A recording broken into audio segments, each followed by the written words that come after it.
Hi, welcome to pinlnkme, the smarter way to manage your links. Today, we'll walk you through the registration process on pinlnkme. Let's get started. On the sign-up page, you'll find two ways to register. 1. Using your email address and password by filling out the sign-up form. 2. Using Google Login. For this demonstration, we'll use the email and password method. Once you submit the sign-up form, an OTP will be sent to your registered email address for verification. Check your inbox, copy the OTP code, and paste it into the OTP verification form on the platform.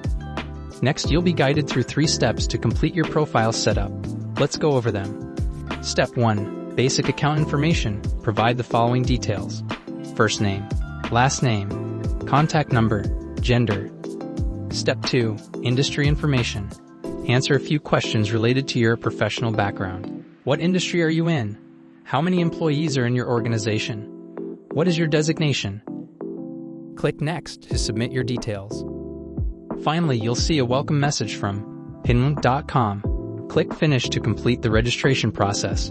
Once completed, you'll be redirected to the dashboard page where you can start exploring the platform. Thank you for watching. Stay tuned for more videos and updates. Bye for now. pinlnk.com is your all-in-one solution for managing and optimizing links. Get started today and take your links to the next level.